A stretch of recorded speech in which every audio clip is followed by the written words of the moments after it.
449 horsepower, 93 miles of electric range, DC fast charging on a plug-in hybrid, and a 7-year warranty from a brand most of Europe has never heard of. The Omoda 9 SHS is either the most aggressively spec'd SUV at this price, or proof that established brands have been charging too much for too little. The cabin detail no reviewer has led with, and the powertrain figure that earns the claim are both here. Nearly 4.8 meters long, roughly the same footprint as a Volvo XC60, priced closer to a Skoda Kodiaq. Vertical LED running lights frame a grille that reads more premium than the badge above it. 20-inch alloys, standard. The rear carries a full-width LED bar and quad exhaust tips styled like jet engines. Decorative, but the intent is clear. Electromagnetic suspension sits underneath, adaptive damping adjusting in real time. At this price, that is the detail separating the Omoda 9 from everything on the same shortlist. What the cabin does with the same logic is next.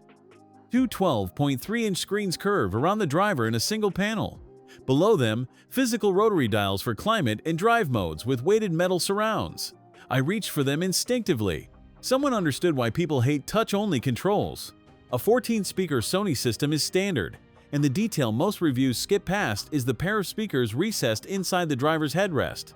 Private calls without disturbing passengers. A built-in fragrance diffuser with 3 scent profiles sits inside the climate system. The wireless phone charger includes active cooling, 1 trim, everything standard. The honest negative is the software. Heated seats are buried several menu layers deep, and regenerative braking hides in a submenu rather than on a physical switch. On a car that gets the hardware right, the software should match. The driving position sits you high, commanding in the way SUV buyers expect. 6-way electric adjustment on the driver's seat, 4-way on the passenger, both controlled by Mercedes-style seat-shaped switches on the doors.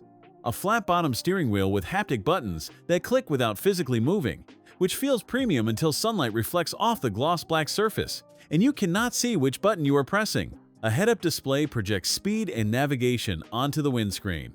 Below the armrest, a cooled storage compartment keeps a bottle cold on a summer run. The cup holders have a scrolling metal cover that hides them completely when not in use.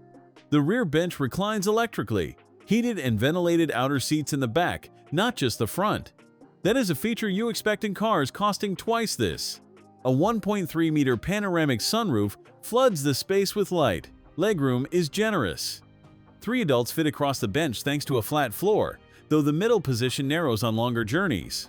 Headroom is adequate, but taller passengers notice the sunroof housing. Rear passengers get their own climate vents in the center console and the doors, 2 USB charging ports, and a 540-degree panoramic camera system that shows what is underneath the car when maneuvering at low speed. 660 liters, around 23.3 cubic feet. Wide, long, virtually no loading lip. 60/40 split seats fold to 1,783 liters, around 63 cubic feet. Flat fold, no ridge. The catch is depth. With the parcel shelf in place, the boot looks shallower than the number suggests. Underfloor storage is minimal, no dedicated cable space. A Kodiaq offers more usable volume. Fair trade to name. 1.5-liter turbo and 3 electric motors through a 3-speed dedicated hybrid transmission. 449 horsepower, 700 Newton-meters, around 516 pound-feet. 4.9 seconds to 100, around 4.9 to 60. The petrol engine mostly generates electricity, feeding a 34.5 kilowatt-hour CATL lithium iron phosphate battery. Around town, the car moves like an EV. The battery holds at least 20% at all times, then switches to self-charging hybrid mode. 93 miles of electric range WLTP, around 150 kilometers, the longest of any plug-in hybrid in Europe. 70 kilowatt DC fast charging, 30 to 80% in 25 minutes. DC charging on a plug-in hybrid is still rare. The Omoda treats its battery like a full EV would. What this powertrain costs is the verdict. From around 39,900 euros. A Tiguan eHybrid at the same money offers less power, less range, fewer features. A Volvo XC60 plug-in hybrid costs 15,000 more and cannot match the electric range. 7-year warranty exceeds every European rival except Kia. I came into this expecting to find where the cost-cutting hides. The infotainment software is the clearest compromise. The boot depth is the second. Everything else holds against considerably more expensive cars. Whether a warranty and the longest plug-in hybrid range in Europe overcome a badge most buyers cannot yet pronounce is your decision. The evidence is getting harder to argue with. Thanks for watching. If you enjoyed this video, hit that like button and subscribe for more content just like this. Leave a comment below with your thoughts or questions.